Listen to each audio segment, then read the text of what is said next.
నాకు ఈ జర్నీలో ఆశ్చర్యచరిత కింద ఉన్న భమిడిపాటి హ్మ్. కామేశ్వరరావుది త్యాగరాజ ఆత్మవిచారం అని చాలా అద్భుతమైన ఆధ్యాత్మిక గ్రంథం రాశాడు ఆయన. త్యాగరాజ కీర్తనల మీద ఒక రకంగా చెప్పాలంటే భాష్యం. హ్మ్. త్యాగరాజ ఆత్మ పట్టుకోవడం మానవ మాతృడు వల్ల కాదు, అవును. ఎందుకంటే రాముడు దగ్గర ఉన్నవాడు కాబట్టి. ఆ పుస్తకం లక్కీగా నాకు దొరికింది. కల్లూరి వీరభద్ర శాస్త్రి గారు వీళ్ళు అన్నీ చేసి నేను 108 కీర్తనలు ఇవి సెలెక్ట్ చేశాను. హ్మ్. అన్నీ చూస్తున్నప్పుడు ఈ కీర్తన బాగుంది, విజువలైజేషను, నువ్వు నీ పాయింట్ ఆఫ్ వ్యూలో ఏంటో చెప్పు అన్నారు. హ్మ్. అయ్యో తప్పకుండా గురుగారు నేను చెప్తాను అని చెప్పి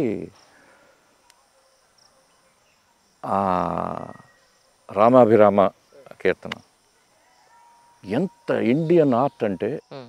అంజలి గారు అద్భుతమైన సింబాలిజం, ఏరుకునే దమ్ము ఉండాలి కళాకారులకి ఈచ్ అండ్ ఎవ్రీ బిట్లో. కరెక్ట్. అది ఆ త్యాగరాజు ఆ కీర్తనలో ఏం లేదు. నాకు అన్నీ వింటున్నాను, అన్నీ చేస్తున్నాను త్యాగయ్య, కానీ ఎందుకో ఆనందం లేదు. హ్మ్. ఏదో ఒకటి పాట పాడని నన్ను అడిగాడని చెప్పుకున్నాడు మహానుభావుడు త్యాగయ్య. హ్మ్. దానికి మరి పెయింటర్గా మరి ఆయనతో పోటీ పడద్దు. అప్పుడు నేను ఇచ్చిన డిపిక్షన్ ఏంటంటే ఆ! చంద్రశిలా వేదికల మీద చంద్రశిలలతోటి అభ్యంతర మందిరాలు ఏర్పాటు చేసుకుని రాజు రాణి కూర్చుంటారు ఏకాంతంలో. హ్మ్. ఆ ప్రపంచం ఎవ్వరికీ సంబంధం లేదు. హ్మ్. అవును. చంద్రశిలలు, చంద్రుడు మనఃకారకుడు, పైగా అందుకే ముత్యాలు వేసుకోమంటారు చూడండి. అవును. ఆ మనసు నియంత్రణ దానికోసం వాళ్ళు ఏకంగా రాజులు కాబట్టి చంద్రశిల మందిరాలు కట్టుకున్నారు.